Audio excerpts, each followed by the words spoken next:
Porque o francês, por ser um ser um pouco menos emocional, eu acho que a separação é menos emocional. Então, eu vejo no Brasil muito essa coisa de separou, pô, sofreu pra caramba. Sofre mais, né? Liga 17 vezes por vez.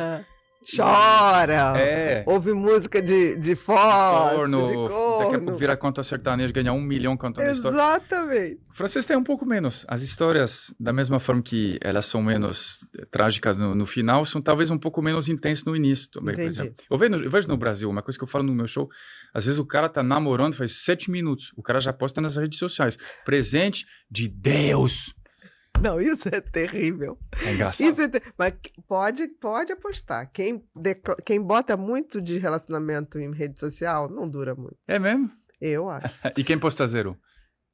Tem mais chance. Ah, boa. Tem mais chance. Quando começa assim, hoje é aniversário do amor da minha vida, um homem maravilhoso, uma mulher maravilhosa, aí bota vídeo. Não demora muito ver a separação. É mesmo? Mas por que isso? Não é não, Baiano? Mas por que isso? Não sei. Pode acompanhar.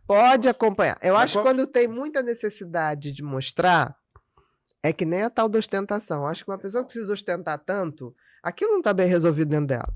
Quando a pessoa precisa mostrar muito o seu relacionamento, por que é maravilhoso, por que tá o homem da minha vida, a mulher da minha vida, não tá muito legal. Tá tentando fazer uma média. Mesmo? Pode ver. Eu achava ao contrário, sabia? Eu via esses posts e falava, nossa, essa pessoa... Não. Nossa, deve fazer sexo 5 vezes por dia. Não. Deve ir pra Fernão de Noronha gravar o nome da pessoa na rocha. Olha, a média brasileira sexual tá reduzido muito, tá? Já foi uma média bacana, mas hoje em dia, meu querido, tá baixando muito. E por que isso? Olha... O último estudo, tem uns 8 anos desse estudo em inglês também, coloca que depois do streaming, principalmente as séries de Netflix, diminuiu muito. Aqui o Brasil não gosta de transar. Aqui, assistir The Last of Us tá muito bom. Exatamente. O roteiro do The Last of Us é muito bom. Exatamente. Aí começa só um instantinho, vou ver só mais esse episódio. Aí o episódio termina de uma tal maneira... O Pedro Pascal tem todas as séries do mundo. Exatamente. Não tem como desejar um homem. Exatamente. Quando na TV tem Pedro Pascal. Que é maravilhoso, né? Assim. Entendi. Então, assim... Isso, né? Não, como ator. Tô falando como ator. Mas, assim, a gente hoje tem muita distração. Sim, muita distração. Pasme, houve uma época que a gente só tinha uma coisa para sentir prazer. Para alimentar o sistema cerebral da recompensa. Sexo. É por isso que todo mundo tinha 50 filhos. Exatamente, lá atrás. Hoje em dia você tem streaming, você tem jogo, você tem o tigrinho, você tem site de pornografia. O cérebro da gente não nasceu para tantas opções de prazer. Nosso cérebro, nós evoluímos muito tecnologicamente, mas biologicamente nosso cérebro ainda é uma maquininha muito ligada à sobrevivência e o prazer imediato, que era o prazer da reprodução. Legal. Então, o nosso cérebro ainda está se adaptando a essa Disneylândia de possibilidades. Entendi. Né? A rede social, o streaming, o filme. E deixa eu te perguntar, agora que a gente...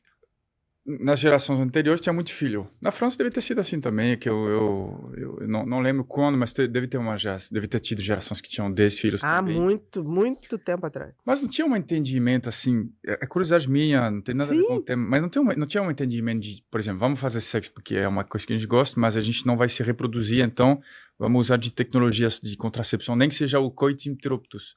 Não tinha isso? O pessoal não fazia isso? Tinha, o pessoal de bom senso. Mas ainda tinha 10 filhos. Entendi. Porque assim, se você só tinha sexo como distração, como ativar um sistema de prazer, você há de convir que se fazia muito mais sexo.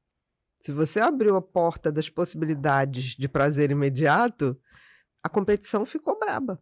É isso aí, faz sentido. Se você não tem essa visão do histórico, da evolução, do funcionamento do cérebro, você se deixa cair nessa sem perceber. Faz sentido. Você não desliga a TV, não desliga o celular e não se põe a fazer um sexo, porque a maioria tem preguiça para começar. Mas é chato mesmo. Não? Mas é chato mesmo para começar, né? Tem que tirar a roupa e tal, tomar banho. Então, você liga o streaming e tá lá, você não precisa nada. Você não precisa nada. Sim. Não, faz sentido. Pô, eu não tinha pensado por esse lado. Isso é interessante. Mas os casais, eu vejo uma grande paixão forte no início. Mas agora que você falou que é muito fingido também nas redes sociais, vou começar a reconsiderar. Pode ver. Eu vou começar a reconsiderar os casais brasileiros de vocês. Você lembra de algum casal desses padrão na internet que ficava, meu amor, comprei não sei o que lá, o presente, não sei o que, e de repente sumiu? Quer dizer, separou? Recentemente teve um casal famoso da Globo, mas quem que era? Eu tô tentando lembrar o nome. Tinha um casal assim que era muito assim e terminou. Foi o Virgínia e o...